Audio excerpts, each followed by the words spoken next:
Hello guys, nandito na naman tayo. Siyempre, good morning muna dyan at good evening rito. Ito guys, natatandaan nyo pa ba ito? Itong taong ito, oh. Ito yung nang hold up. Ito yung nanaksak doon sa kawawa at na pobreng rider natin dyan sa Pilipinas.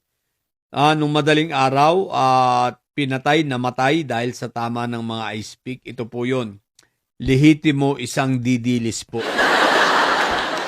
Legit na siya ay isang didilis. Legit na siya ay supporter ni Inday Sayad.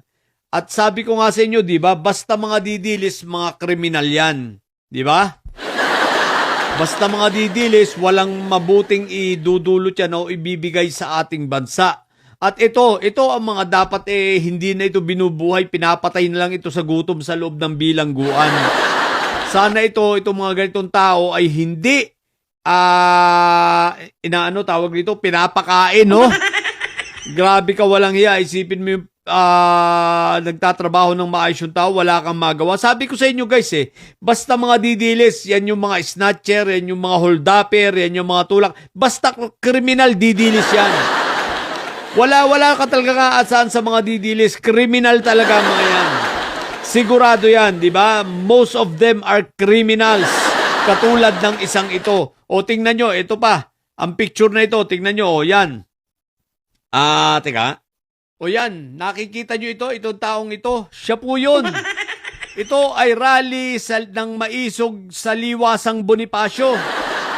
Ayan, may picture siya. Ayan o, ayan mismo. Ito. O ito nga, isusum natin. Tingnan nyo na lang. O yan siya. So, positive, didilis.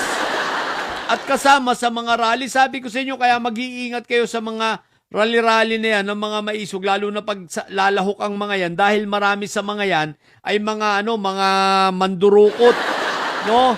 Sila nga nagdurukutan, di ba? Sila dinudukutan yung kapwa Pati nga mga pulis dinudukutan Baka nga ito yung nandukot do sa kawawang pulis natin, di ba? Baka ito rin ang biktima sa kapwa niya didilis. So ayan may hawak pa, Justice for PRRD. What the heck? Didilis talaga no? Ibang klase. So positive guys So basta mga kriminal. So dapat ito talaga ito dapat hindi na binubuhay ito. Pag makapasok ito sa loob, dapat ito takalan ng takalan, araw-arawin hanggang sa maubusan ng hininga. Di ba? Dapat takalan ito sa loob Hinayupak na ito. Isipin mong nagtatrabaho ng maayos, namamasada, tapos sasaksakin nyo. Guys, kaya ito itong mga didilis, mga pakawala siguro ito ni Sayad, Pakawala ito ng mga Duterte para gumulo ang Pilipinas, para sabihin na hindi safe. Kasi ang dami kong nababalitaan ngayon, iba't ibang krimen no, dahil sa mga didilis na ito. Kaya John Wick, galaw-galaw naman.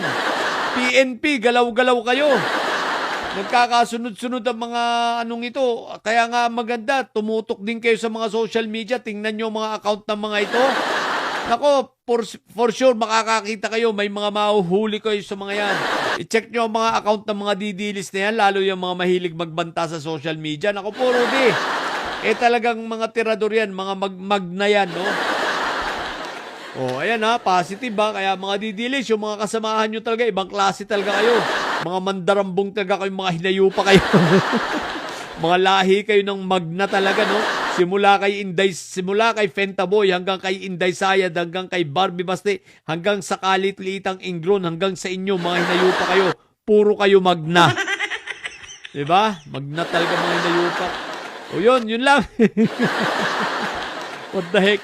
Sa mga bobong didilis dyan, yung kasamaan ninyo, ang lupit ninyo. No?